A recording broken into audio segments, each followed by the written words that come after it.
The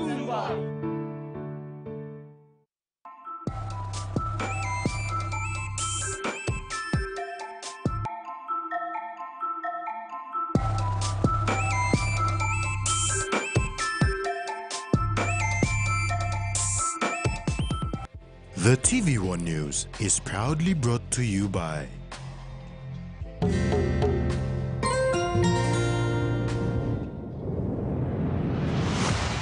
BSP, our bank, our people.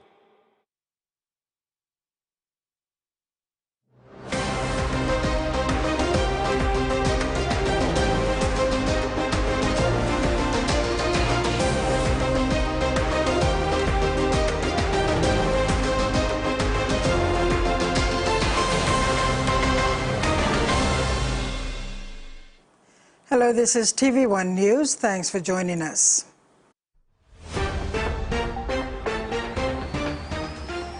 In this edition, Wapenamanda initiates peace program, seminar addresses maritime security, and PNG swimmers in best form.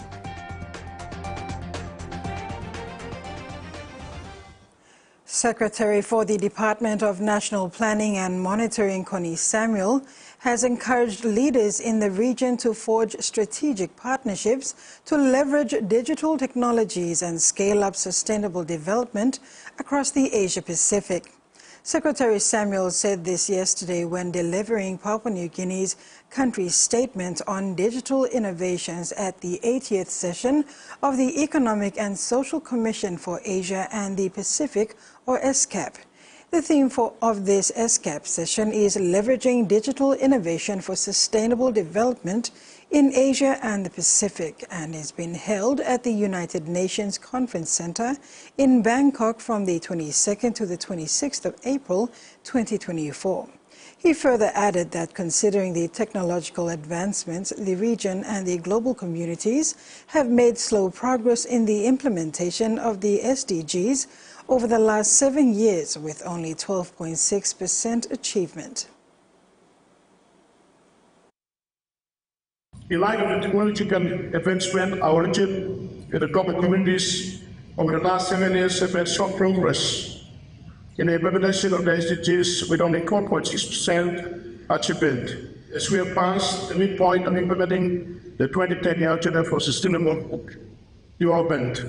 The remaining years for implementing the 2030 Agenda will require our collective efforts and duration to do better and smarter in taking advantage and leveraging the benefits of digital innovations. Given our region 60% of the total population and over 60% of the world's GDP, this places us in an optimal position to achieve at least 50% progress by 2030. The Wapenamanda district in Enga province has initiated a peace restoration program following prolonged tribal conflicts that have disrupted the lives of thousands. Newly appointed Provincial Police Commander Superintendent Fred Yakasa launched the first phase of a 4-part strategy aimed at reinstating peace. This initiative began with a week-long awareness program that ends on Thursday, April 25th. Enga province is making strides in restoring peace to thousands of people affected by prolonged tribal conflicts in Wapenamanda district. Spearheading this effort is Superintendent Fred Yakasa, the appointed Provincial Police Commander, who has initiated the first phase of a strategic 4-phase plan to establish peace. The journey began with a week-long awareness program on Monday, April 16th, aimed at fostering understanding and reconciliation among communities. Under the motto Enga Pirakama Tolosara Karasama, all citizens of Enga participate for peace, Yakasa is spearheading the ceasefire agreement between the Yopo and Palinoe alliances signed in Port Moresby on March 13, 2024. The program has engaged communities across 5 locations, including Bir Village, which is currently sheltering many refugees from affected villages. The Enga Interdenominational Global Mission, comprising pastors from various denominations, is leading the spiritual aspect of the peace process. Additionally, a 21-day Kingdom Invasion Crusade began in Birp Village, featuring influential pastors and evangelists aiming to foster peace through spiritual means. During the same week, high-ranking officials, including Joseph Tondop, Western End Commander Special Policing Zone, were prayed over by church leaders, emphasizing the role of spiritual and law enforcement approaches in tackling lawlessness in the region. This effort represents a holistic approach to resolving the tribal conflicts in Enga, integrating community involvement, spiritual intervention, and law enforcement strategies. Maintenance to the Kerma Police Station cell block after months of neglect is currently underway, with vital facilities like the ablution blocks yet to get the much-needed facelift. Provincial Police Station Commander Senior Inspector Michael Pakie confirmed that contractors will now see the need to refurbish the ablution blocks for both males and females. Currently, Malawa Police Station is overcrowded, holding up to 10 to 15 detainees every week after the main station cell blocks were condemned by the Gulf Provincial Health Inspection Team in November 2023. With the maintenance underway, Pakie urged the public to abide by the laws so that they won't end up in their cell blocks for petty crimes. He said the refurbishment process will take another 2 months before the health inspections team visit to authorize the cells to be likely reopened in July. The University of Goroka Vice-Chancellor Dr. Teng Waninga has clarified the controversy over the structural design of the new UOG Central Administration Building project in a press conference held in Port Moresby yesterday. The management of the University of Goroka, supported by the technical team of the UOG Central Administration Building project, to dispel claims made by former project managers against the structural plan of the Central Administration Building. We are here purposely to clear some misconception and misunderstanding and some comments that were made by Mr. Frank Benavo on the MTV on the 14th of April 2024, and then the similar story was run by the Post Courier on the 15th of April 2024 regarding the current status of the Central Administration Building, which is built at a cost of some 77 to 80 million kina, and that's for the University of Goroka to centralize all offices into one central building, and then we have great spaces for students to have classrooms. The former project managers were protesting against the termination of their contract due to the delay in project activities. Dr. Waninga added that the information provided by the former project managers was not true, and it's important to clear this misconception. Meantime, the frameworks architect and building contractors have been appointed as the new project managers, and the building contractors have been advised to proceed with the building. We have another new contract manager there. We're happy. The building will now go into first, second, third floor next month, and work is progressing well. Thank you. With confidence, the project has commenced, and the foundation of the Students' Forum done, which will house 4,006 students, with steel frames arriving end of this month from China. It is envisaged that the Central Administration Building will be completed by May 2025, and keys will be handed over by June 2025. Frida Kana, TV1 News. You're watching TV1 News. ASEAN seminar underway and Women's Microbank set to open in Kerma. We'll have those stories and more when we come back.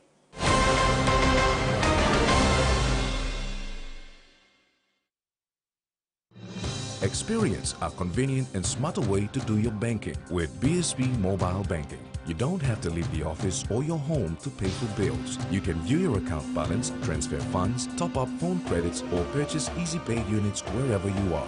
Visit your BSP branch today to register now for BSP Mobile Banking. BSP Mobile Banking, the smarter way to bank. BSP, our bank, our people. Hiya, Mama. You wait then, but me add him special flavor. Put in more flavor, put in more taste. Magic kakaru, get up and big smile on face. Time for kimchi and a great kumutu. Sip, sip, tamumu, yes, magic on you. Magic, the taste PNG loves. The Toyota JD Hiace bus comes in 14 and 15-seater high-roof luxury model powered by 2.8 liters JD engine for optimal performance output, fuel efficiency and quietness, designed with improved safety features and easy maneuverability for tire steering angle. The Hiace lift suspension and annular frame structure is opted for smooth ride, comfort and safety. Experience the ride on the Hiace bus and experience the Hiace pride, the bus that exceeds all expectations. He says the best Hunters players come from his region. So does she. But there's one thing that brings everyone together. SB Laga, Bunyamyumi.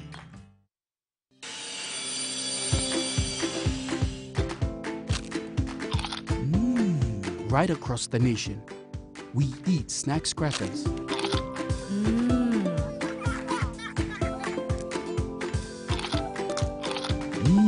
Emi trupla. All get a young plan alapun, only like him snacks crackers. Only make him here, no PNG, one time lay biscuit company. It's crunchy and tasty. It's irresistible.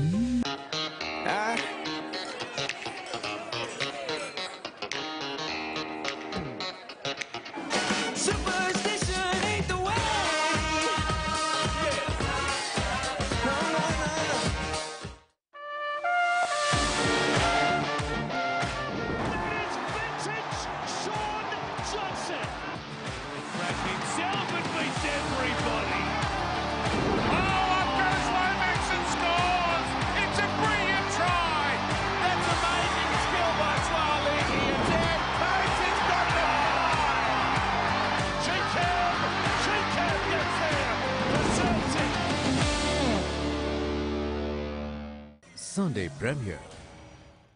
सुई पटक सन्नाटा अंधेरा गुप hero मसाल लेके पुरानी दिल्ली में दाखिल होता है बत्ती गुल हो जा दिल वाले दुल्हनियां दे जाएंगे साला टाइटल ही फ्लॉप है राइटर बनने चाहिए उल्लू का अगर 1 महीने में इस लड़के को नहीं ढूंढ निकाला तो ऐसी जगह ट्रांसफर करवाऊंगी जहां घूस तो क्या घास भी खाने को नहीं मिलेगी। Ketu, Sunday 5th May at these times, only on ZTV.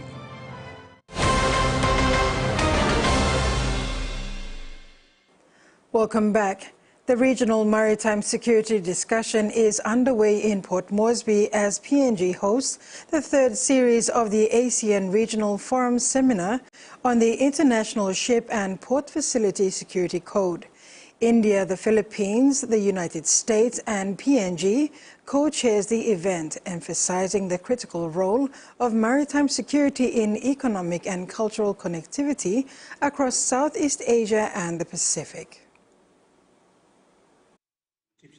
The ASEAN seminar is supported by various local and international stakeholders, including PNG's Department of Foreign Affairs, Santos Limited, PNG Ports Corporation Limited, ExxonMobil PNG LNG Octady Mining Limited, and the National Maritime Safety Authority, showcasing a united front in fostering maritime security and transportation efficiency across Southeast Asia and beyond. PNG's Minister for Transport and Civil Aviation, Walter Schnobelt, highlighted the significant reliance on neighboring economies on maritime transport, which handles approximately 95% of the country's imports and exports. The ASEAN region is witnessing rapid urbanization and population growth. placing increased demands on our transportation networks. To meet these challenges demands prioritization of efficient, sustainable, and resilient transport systems that can support our growing populations and economy. The use of transport assets by terrorists as a weapon of mass destruction, as witnessed by the tragic event of 9/11 incident, and the continuous hijacking of ships by Somali pirates reminds us of the importance of developing preventative measures to mitigate such trends and minimize use of vessels as weapons to sabotage and cripple our economy and livelihoods. The ASEAN seminar focuses on enhancing maritime security and transportation efficiency in the face of rapid urbanization and threats like terrorism and piracy. Schnobelt called for direct technical assistance from the International Maritime Organization. Our challenge to International Maritime Organization is to participate inclusively with developing member states, including PNG, by providing technical assistance directly, rather than through a third-party regional body in the Pacific. The discussions in these few days aim to solidify strategies and partnerships that will enforce robust maritime security regimes, ensuring safe, secure, and efficient shipping lanes that are vital for the prosperity of the region. The seminar ends tomorrow, April 25th.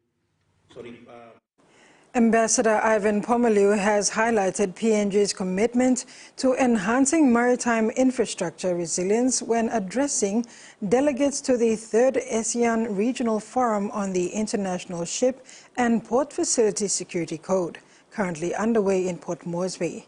He emphasized the critical importance of maritime security and PNG's strategic role due to its extensive coastline and maritime resources. Pomalu stressed adherence to the ISPS code to combat threats like piracy and terrorism, urging proactive international cooperation to safeguard global trade and security. Throughout this forum, let us remain mindful of the imperative to translate global commitments into tangible actions at the local level.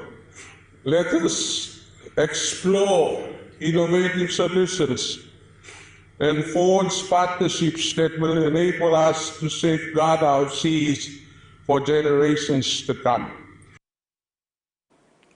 Kerma Town is expected to open a new banking facility to cater for the women of Gulf Province, especially those in the SME business. A 2 million kina funding is being parked with Women's Microbank for the new branch expected to open in May. The project was proposed in 2022 by Member for Kerma and Vice Minister for Petroleum Thomas Oppa. The building has carried out some extension and maintenance work for its establishment. This will be followed by the launching of the SME policy and scheme for Kerma District. Oppa said there are no free handouts as they will partner with the financial institutions to empower the Gulf people. It was a relief for 56 women from Coastal Pipeline Landowner Women's Association located in the Ramu Nickel project who received financial literacy training certificates. The landowner women had their training late last year, which was conducted through a Lookout and Ground program and funded in 2023 by Ramunico Management Marika Zone for its zone members. Ramunico Community Affairs Deputy General Manager Albert Tobe is pleased to see them engaged in the financial literacy training and also for them to be equipped when using their royalty portions. They graduated at Erma Primary School in the Astrolabe Bay LLG in Raikos District, Medang Province recently. Now you can cooperate one time, now you make him something. Legally something by you make him, but this is the force, the impact of a big lot. Me plot partner, me plot car, me now say me plot 1 year, me plot car, me plot car, one time more get her. What do me plot lot training you plot, also to build him capacity, blow you plot. Carry me plot, come connect him, you plot one time of service provider inside Lomedang town. So you can survey. Now you must stop pinky or some Ramon Nicolem come. Now bring him look survey come inside. Bring him development come inside. Lo one community blow you me. So kind of partner all start big look survey you must give him all now. The Executive Director of the National Cultural Commission, Stephen Kilanda, recently attended the 60th International Art Exhibition known as the Venice Art Biennale, marking a preliminary step towards PNG's anticipated participation in 2026. International Art Exhibition, famously known as the Venice Art Biennale, unfolds in Venice, Papua New Guinea, sets its sights on potential participation. The ongoing Biennale, which runs from April 20th to November 24th, 2024 in Venice, is curated by Adriano Pedrosa. Pedrosa is the first Latin American and the first curator from the Southern Hemisphere to helm the event, emphasizing its global inclusivity with the theme Stranieri ovunque, or foreigners everywhere. Kilanda's visit, supported by the Mariwai Project and its founder, Shivalin Burgos, aim to foster connections and garner support for a PNG pavilion in the upcoming edition. His presence at the event, held at the historic Giardini and Arsenal venues, was met with positive feedback, raising the prospects for international backing. The theme of the current Biennale aligns with PNG's cultural narrative, focusing on diversity and the inclusion of various global perspectives, which Kilanda showcased during his interactions. With over 800,000 visitors expected this year, the exposure provides a unique platform for promoting PNG's rich cultural heritage. In addition to its goals for the Venice Biennale, PNG is also preparing to display its cultural vibrancy at the Festival of Pacific Arts and Culture in Hawaii, furthering its engagement in international cultural diplomacy. And now to the finance news. The kina closed unchanged at $0.2559 in the interbank market. At Bank South Pacific, our kina was buying $0.2559, 39.18 Australian dollars, 0.2316 euro, and 39.32 Japanese yen. Looking at commodity prices at New York close, all closed lower except copper closed the day higher. And on the stock market, the Dow Jones closed higher, ASX closed higher, and all ordinaries closed higher as well. TV1 News continues after the break with news making headlines overseas. Stay tuned.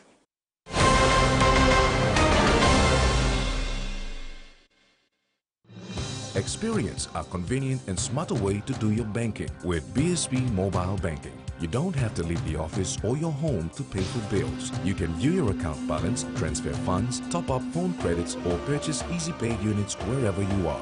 Visit your BSB branch today to register now for BSB Mobile Banking. BSB Mobile Banking, the smarter way to bank. BSB, our bank, our people. A true champion is measured by their courage, their determination, and their passion to never give up and to always keep trying. With a delicious Milo in milk taste and added nutrients, Milo in milk is a great way to fuel our little champions with nourishing energy every day. Because true champions give it their all. Milo, PNG and Mia. Find PNG made.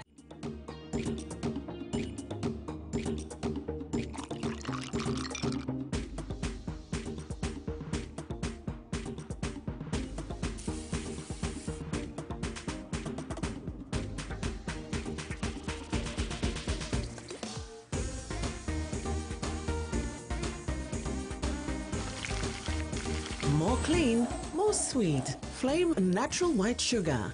Make more.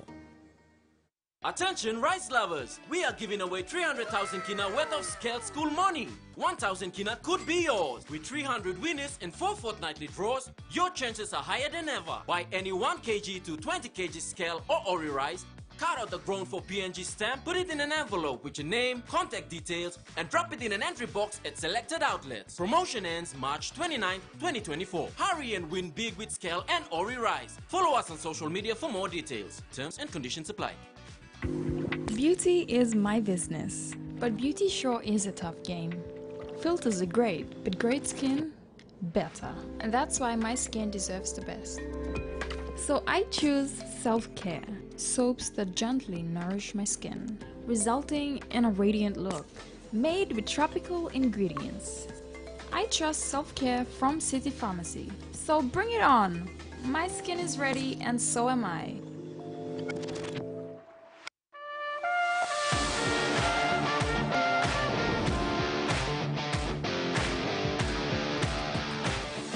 Inside Trbojevic, Manly hit back. Bully more into space, bounces his way in. That was a little bit too soft. Sean Lane, so hard to stop that close to the line. Trying to use Russell, he may not need him here. Well,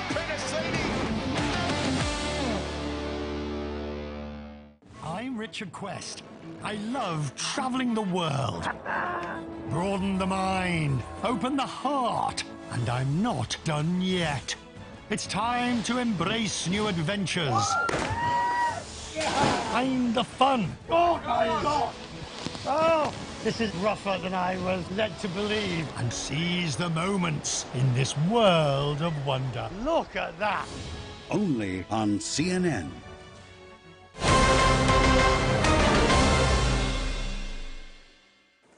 Welcome back.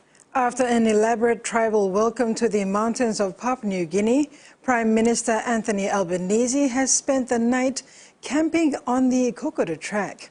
ABC's Melissa Clark reports.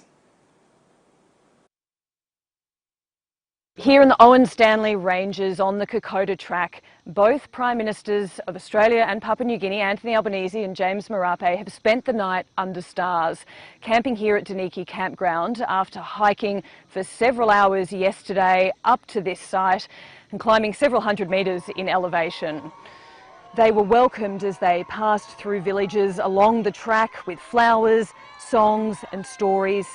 They were joined on this trek by the local governor of Oro Province, as well as a phalanx of security, advisors, porters and us in the media too.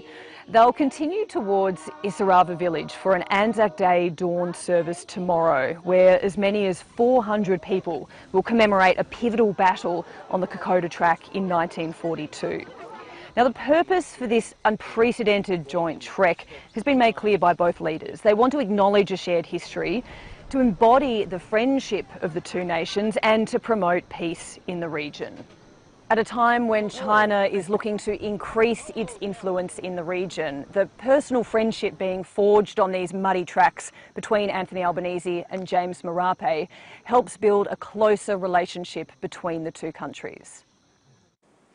Solomon Islands faces a tense wait for an election result after opposition parties pulled ahead of incumbent Prime Minister Manasseh Sogavare's Our Party, as counting on Tuesday showed independence will be key to forming government. Last week's national election was the first since Sogavare struck a security pact with China in 2022, inviting Chinese police into the archipelago and drawing the Pacific Islands nation closer to Beijing. The election is being watched by China, the US, and neighboring Australia because of the potential impact on regional security. Israel has intensified strikes in Gaza in recent days, with Israeli authorities ordering fresh evacuations in the north of the territory. Meanwhile, the UN is calling for an independent investigation into reports of mass graves uncovered at destroyed Gaza hospitals. Have reported some of the heaviest shelling in weeks, while the Israeli army ordered fresh evacuations in the north of the Strip, warning civilians they were in a dangerous combat zone. The UN's Human Rights Commissioner warned that Israeli strikes in recent days had mostly killed women and children. Now, Israel claims it's still trying to dismantle Hamas after the October 7 attacks, but on Tuesday, a spokesperson for Hamas's armed wing reportedly called for an escalation on all fronts in an address said to mark 200 days since the start of the Israel-Hamas war. Meanwhile, there are calls for an investigation into reports from Palestinian authorities that hundreds of bodies were found in mass graves at the Nasser hospital in Khan Yunis this week after it was abandoned by Israeli troops. Bodies were also reported at the Al-Shifa hospital following an Israeli Special Forces operation. Now, Israel's military have rejected these allegations of mass burials and said it had exhumed corpses to try to find hostages taken by Hamas in October. An IDF spokesperson said the allegations were baseless and unfounded and that the military reburied all of the corpses after careful examination. Now the UN High Commissioner for Human Rights says they are horrified by these reports and say work is underway to find out exactly what happened, but the Commissioner is also calling for a robust international investigation. So we feel the need to raise the alarm because clearly there have been multiple bodies discovered. We don't know how many. There are reports that some of them had their hands tied, which of course indicates serious violations of international human rights law and international humanitarian law. The UN Human Rights Commissioner is also pressuring Israel not to carry out a full-scale incursion on Rafah in the south of Gaza, where it's estimated some 1.2 million civilians are currently seeking shelter. An elite Fijian police task force working with Australia and New Zealand to fight surging drug trafficking and organised crime in the Pacific region is suspected to have been secretly compromised by a powerful criminal syndicate.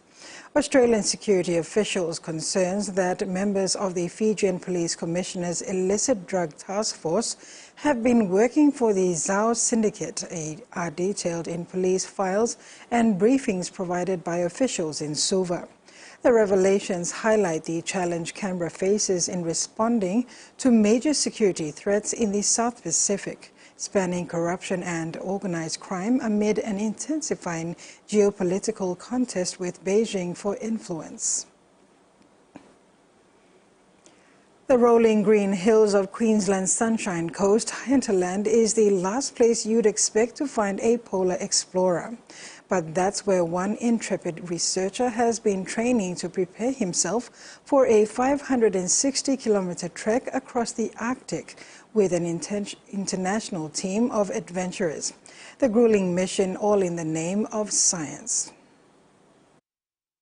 Dr. Adrian McCallum is not your typical scientist. He's a bit more hands-on.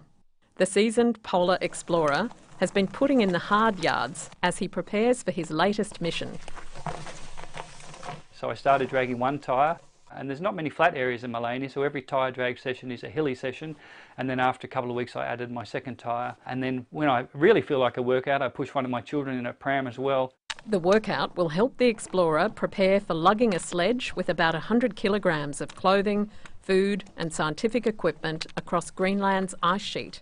He'll be trekking on foot alongside 4 international adventurers. To demonstrate that you can do science in the polar environments in a lightweight and relatively cheap manner. Dr. McCallum plans to study the snow density to gain a better understanding of the thickness of the ice sheet.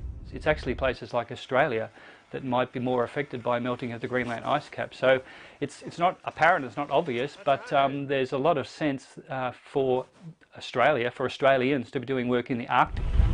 His job is also to keep everyone alive. One of the primary foods we'll be eating is butter, and that's because butter is the most calorie-dense food that we can carry. It could get as cold as -30, which is quite uncomfortable. They'll need to tread carefully to avoid crevasses and evade other threats on the ice. We need to be aware of polar bears because they're of course looking for food and we could be a food source. Dr. McCallum's day job at the University of the Sunshine Coast is as a lecturer and head of engineering. I'm a huge believer in getting students out of their comfort zone. For anyone else dreaming of becoming a polar explorer, Dr. McCallum plans on setting up a global program so that they too can follow in his footsteps. To encourage them to be all that they can be and chase their dreams. The owner of Facebook and Instagram Meta is being accused of allowing hackers run rampant following a dramatic rise in the number of accounts being hijacked. Losing control of an account particularly hurts small businesses, and Meta is under fire for failing to help users regain that control. Teaches fighters how to take down a stronger opponent, but her battle with tech giant Meta has taken her to the mat. It is a total shit show. We were just forced into doing it all hours of the day. She's been unable to purchase marketing since hackers took over her business Facebook page 9 months ago. It's cost the business tens of thousands of dollars. The emails were just generic, what sounded like had been auto-generated, you know, trying to placate us, and it was incredibly patronising. It just goes into some abyss and you never hear anything again. 2 years ago, the Instagram account of Brisbane artist Giles Killam was hijacked. He never regained access and lost regular customers. Something needs to happen, and if it doesn't happen at a government level, I don't think Meta would take any notice. Frustration with Meta is high in the United States too. Authorities in 40 states wrote this letter complaining about a dramatic increase in hacking complaints. One state saw a rise of over 700%. That's wild. What we're seeing here is really just the tip of the iceberg.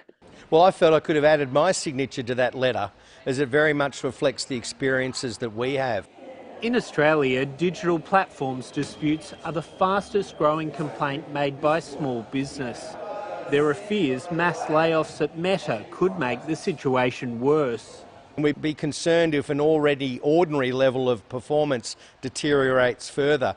The failure of tech companies to resolve complaints could mean the federal government imposes a brand new digital platforms ombudsman, which forces them to act. Meta did not respond to the ABC's questions, saying only, "We've got nothing to add." And that ends the news segment. Next in sports, PNG swimmers perform and Warrot ready for his first run.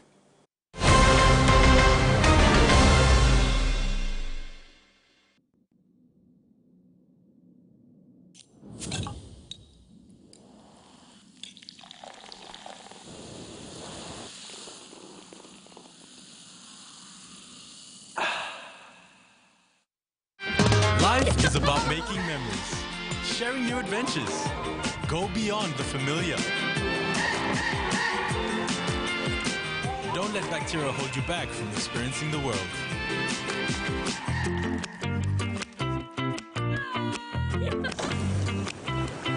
Protex uses natural antibacterial protection with flaxseed oil and eliminates 99.9% of bacteria. Free yourself. Go beyond with Protex. Hi, I'm Chef Jules Hennau, and this is where my true inspiration for cooking started. Like most of us, I learned to cook from my mum. Nothing beats simple recipes where fresh local produce is at the heart, especially when it's a home-cooked meal, prepared and shared with the ones you love. And in PNG, no meal is complete without rice. And my choice is always True Guy. True Guy, true inspiration through generations. National Population Census ibay kama po kung June 2024 na National Statistic Office iwoklong painimungkot naman Mary pusat ibay making work bilong kisim data inside long 11 board na LLG bilong all. You inap long apply sa post Christmas bilong you istop namen long 18 na 45 years. You must finish in grade 10 school o antap. You must fit na healthy na nogat heavy long high na you must again talk to good na clear long ay bilong all man Mary. You must igat experience long kisim data o survey before. You must igat one pela bank account na you must igat survey long usimol kind machine also Android phone or tablet too. Suppose you think also you in up long making work belong census 2024, you can go kiss him application form long provincial NSO office close to you, or you can download it long www.nso.gov.pg. Pull up in this form na Sunny wanted CV belong you igolong provincial census coordinator or provincial recruitment coordinator long NSO office is close to you. Closing date ibay long number 19 day belong Moon April 2024. This bilatok save ikisim to go right ikam long office belong national statistician. Hello, WWE Universe. This is WWE Superstar Shayna Baszler, the Queen of Spades. I'm here to set it all on fire. Watch WWE on Digicel TV. The Ultimate Working Dog Challenge is back. Come on, puppies. With a fresh new litter of pedigree puppies. Can't help the life, eh? Matched with 5 ambitious stock handlers. Our trainers have got their work cut out for them. They've got a great litter of pups and they're going to have to put the time into it. Who will be crowned champion muster dog? Training this pup will be a challenge. I'll definitely stress a lot over it. Hopefully the pup is not looking at the scenery too much and concentrates more on the sheep. Muster Dogs on ABC Australia. Anzac round. It's where the NRL takes a back seat to something far more important. A lot of excitement tempered with reverence. That's amazing skill by Swali. Ian Manu was waiting and accepts gleefully.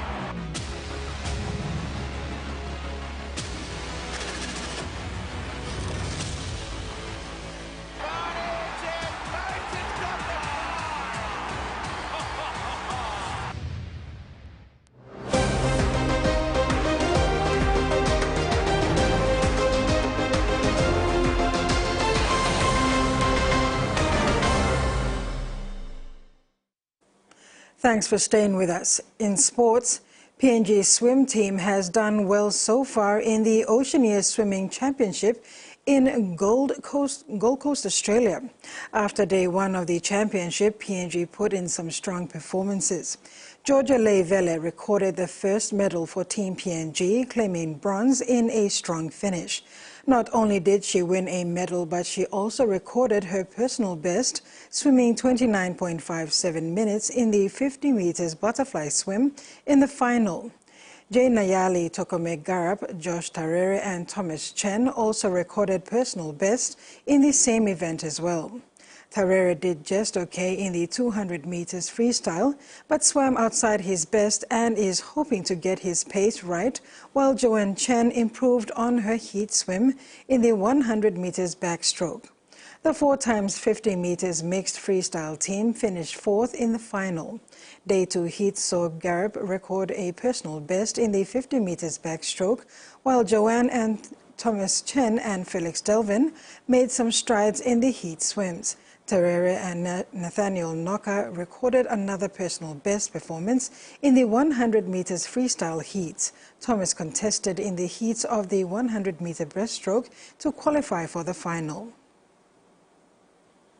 It doesn't get any easier for PNG Hunters coach Paul Eitan and his playing group after they succumbed to their first loss of the 2024 season at home and at the hands of second-place Redcliffe Dolphins, 39 points to 20 in their round 6 clash at the Santos National Football Stadium last Saturday.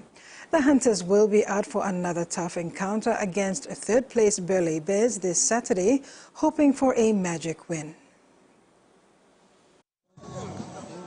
While the Hunters coach Paul Eitan was visibly disappointed with the outcome, he commended his boys for their bravery to stay in the grind despite some late reshuffles due to injuries to reserve forwards Koso Bandi and Finley Glare. Coach Eitan continues to embark and embrace the reality and adversity of being first-time coach at the QRL level. While giving credit to his boys for their good attitude to stay in the fight, however, losing 3 of his key players through injury did not help. It put a lot of pressure on the middle forward that got their work cut out for them. I had a chance to regroup, like you said. We reviewed the game. Our boys played hard. They played really hard. Probably the second half we lost 2 guys early, so our middle had to work really hard for an extended period of time. That really hurt us, and those boys are out as well. So we've got 3 or 4 injuries, unfortunately. So we're just trying to work out. That's what we've named an extended bench, just to see how that will all work for this next game. Hunters are bracing themselves for another long trip to the Gold Coast, Queensland, for their Round 7 Kokora Cup challenge against Burleigh Bears as part of the Anzac weekend. Eitan said the main focus is narrowing down the squad list, mainly the extended bench, which will see prop Tony Warrett making his first appearance off the bench in 14, while late Tigers Wendell Kipsey debuts off the bench in 17. Elijah Rotinga retains his number 4 jumper. I've obviously got Tapia. He's thought he might have been possible for this week, but he's definitely out. I've got Finley, Claire, out. Koso Bandi, out. And there's one more. I've got a couple of niggles, but obviously you got Valentine Richard and Robert Matthias out because they can't travel. So that's a big, that's a big pieces missing. But we've got quite a big squad, so we're filling those pieces. So we're just seeing what combinations will work best. Ayton is happy with last weekend's halves combination of Jamie Mavoko and Joshua Lau, adding though they both play different roles compared to previous, they complement each other well. In fact, he was impressed with Mavoko's game given he's never played since the start of the season and his lack of match fitness. His understanding of the game and his kicking game is really good, while Josh plays what's in front of him, quick off the mark, and can make something out of nothing. Yeah, definitely. They're both different. Josh plays a different game to Jamie, and I like how they understand the way we want to play. We're playing very different to what we have in the past, so there's a lot of things that they had to learn, and I feel like they're picking it up really well. I mean, Jamie did well considering he hasn't played any. He hasn't played any his match fitness, you know, and he did really well for such a big game. So he's only going to get better and better, and his understanding of the game is really good. His kicking game is good, and Josh, I mean, we all know what Josh can. He's a footy player. He can turn nothing into something. So. Ayton looks forward to this weekend's Anzac celebration, which will involve a lot of formalities. Terry Longwood, TV1 Sports. Returning PNG Hunters prop forward Tony Ward is ready to make his first appearance this weekend when he comes off the bench in jumper 14 against Belay Bears in round 6 of the 2024 Host Plus Cup on Saturday at the UAA Park, Gold Coast in Queensland. The East and West New Britain lanky front rower had been knocking on the door, but after his audition with the East New Britain AgMac Gurias in the first 2 opening rounds of the 2024 Digital ExxonMobil Cup, Ward has been promoted to the Hunters extended bench for this weekend's Anzac Kokoda Cup Challenge. Commitment, dedication, hard work and patience has paid off for Warrot, who was used as a Hunters' 18th man in their 3 previous rounds. The soft-spoken giant forward, who first made his Hunters debut back in 2020 under former coach Matt Church when the team was based on the Gold Coast, Queensland, due to COVID-19 travel restrictions. He thanked Coach Ayton for having the trust in him and really excited to give his best this weekend. At the almost a game that we were playing for almost like 2 home game na. I think may triple loss now. This time I think I first itab kami nods la game nods la weekend na me look forward. Yeah.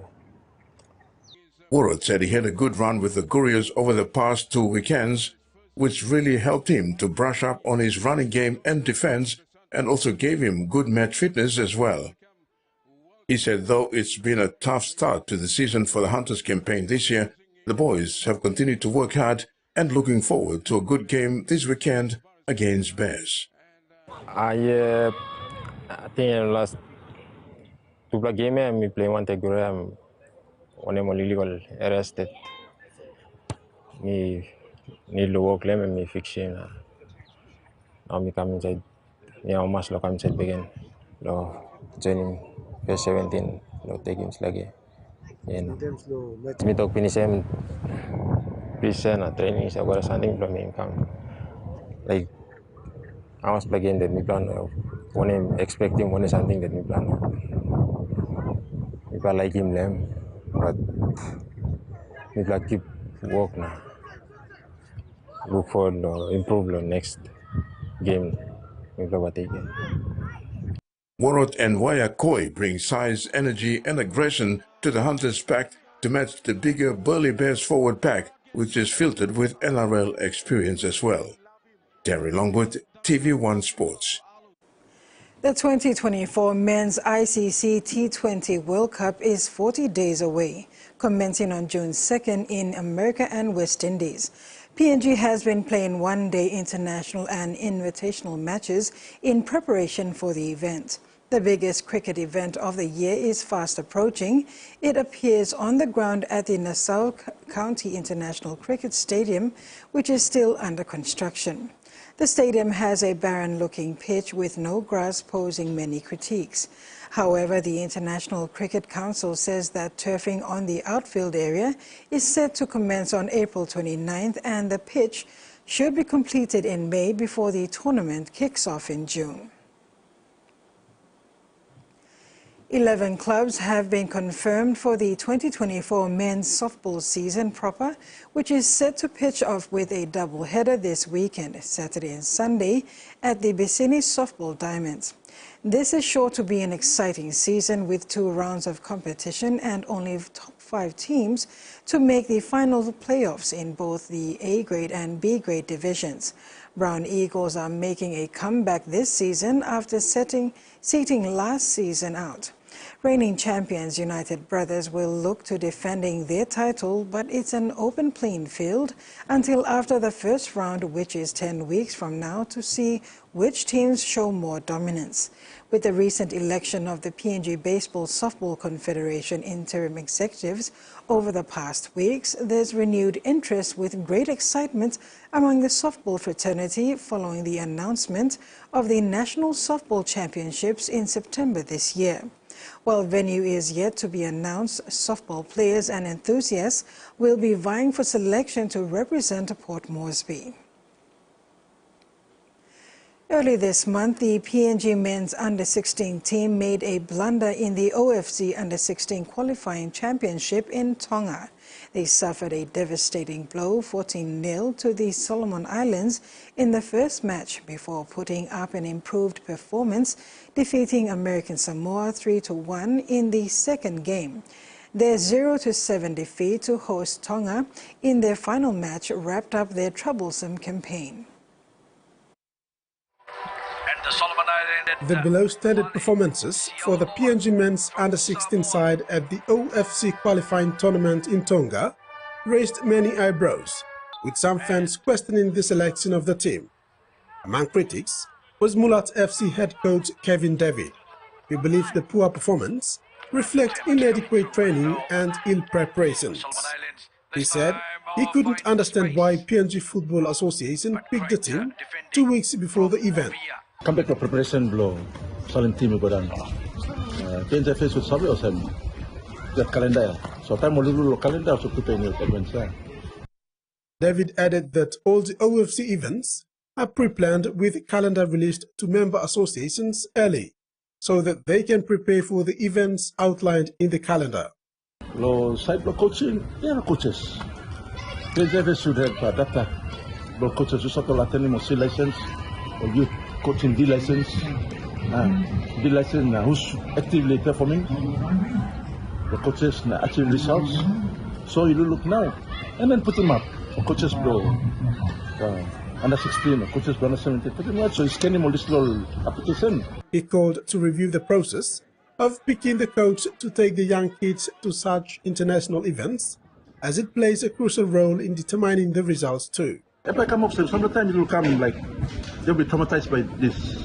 Because time I go to school, you go nothing, I go locally 14 yeah. Come on, something else.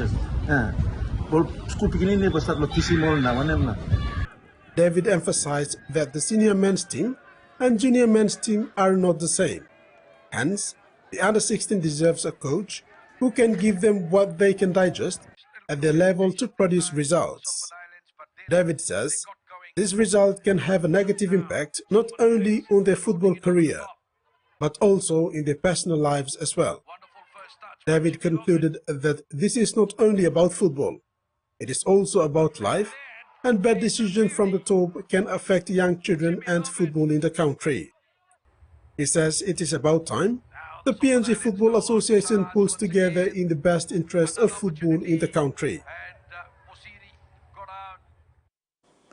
And that's all we have for sports. Next up, we have the weather forecast for the main centers for the next 24 hours.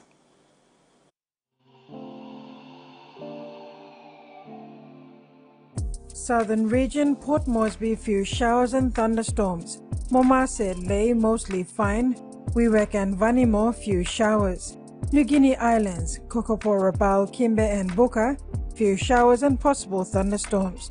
Highlands, all centers partly cloudy with few showers and possible thunderstorms. Ocean forecast, Coral Sea, seas moderate to fresh with southeast winds of 15 to 24 knots. Coastal waters forecast, waters of southern PNG and Indonesian border, to Daru to Kiwai Islands, Kerema to Yule Island, Hood Point to Samarai Islands. Seas 1 to 2.5 meters, rising to 3 meters along warning areas by this evening. And that ends another edition of TV1 News. Pleasant viewing. Bye for now.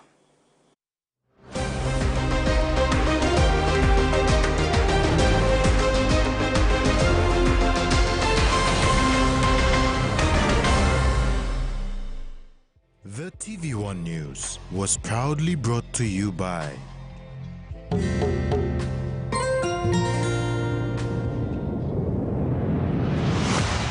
BSP, our bank, our people.